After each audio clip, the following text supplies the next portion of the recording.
Did you know there's a new Ghostbusters movie? If you're a woman on the internet, I bet you did, because it's been the subject of intense debate over the past few months. And by debate, I mean misogyny. Perhaps it started when everyone started referring to the new Ghostbusters as the all-female Ghostbusters, as though it was at all remarkable that the first two were all-male Ghostbusters. It wasn't remarkable, just how it's not remarkable how most major characters over the past several decades of film have all been male. But it is apparently remarkable once we start paying attention to the other half of the population, at which point that results in an explosion of misogyny directed at the actors in the film, the director, and random women who happen to be online who are excited about it. All of us have been accused of ruining men's childhood, as though we didn't have childhoods, or at least ones that mattered. And as though it would be possible to ruin their childhood now and not say when Ghostbusters 2 came out or when the real Ghostbusters Saturday morning cartoon came out. I mean, it wasn't exactly a work of art. Go watch it. It doesn't hold up. I found the reaction confusing mostly because I, too, have had a beloved childhood product that was relaunched and co-opted by members of the opposite sex. And yet I still have very good memories of playing with My Little Ponies as a little girl. They're not harmed by all of the men who are currently masturbating into My Little Pony pillows as I speak. Ugh, gross. I just grossed myself out. So now the new Ghostbusters movie has premiered and the reviews are coming in and they're pretty good. It's rated at about 75% fresh on Rotten Tomatoes, which is way better than several other sequels and remakes in recent years, like the mostly male Independence Day and the 1998 mostly male Godzilla, which was a giant bomb. By the way, I say mostly male because I think Godzilla was the only woman in the entire movie. Spoiler alert, sorry.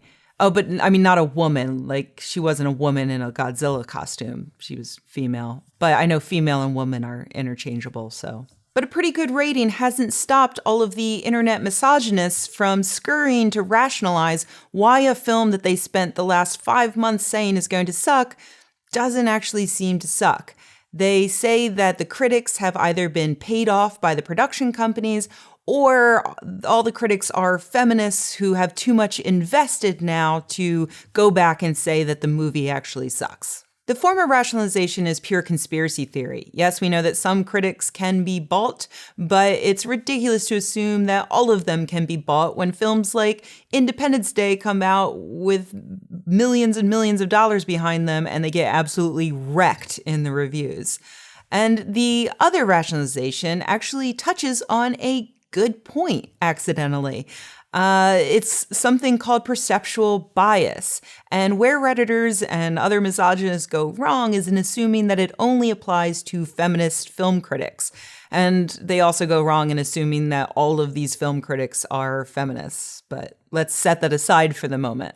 Perceptual bias simply means that it's really hard for humans to objectively view anything because they're pretty much always going to be affected by their personal biases.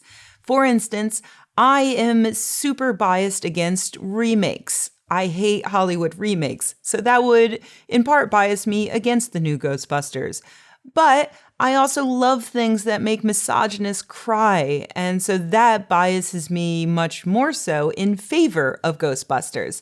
I haven't seen it yet. I'm going to see it tonight, so I don't know if it's any good or not, but I can tell you that I'm probably going to enjoy it more than I otherwise would if I didn't know that it made misogynists cry. Similarly, a lot of misogynists are clearly very much biased against this film, and so they're probably not going to enjoy it as much.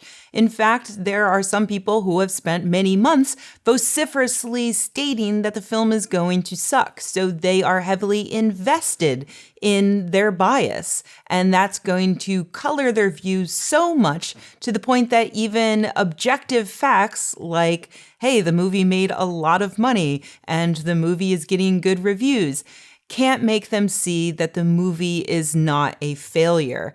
And so they're going to invent these ridiculous conspiracy theories and other rationalizations in order to align their biased viewpoint with reality.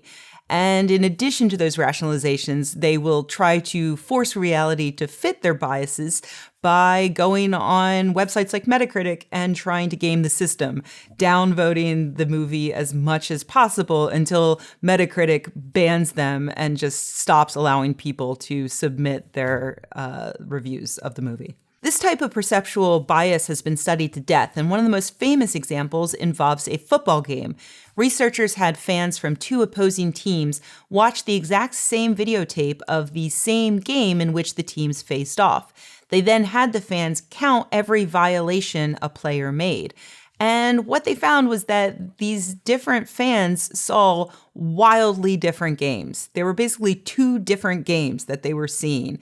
The fans were significantly undercounting the number of violations committed by their own team.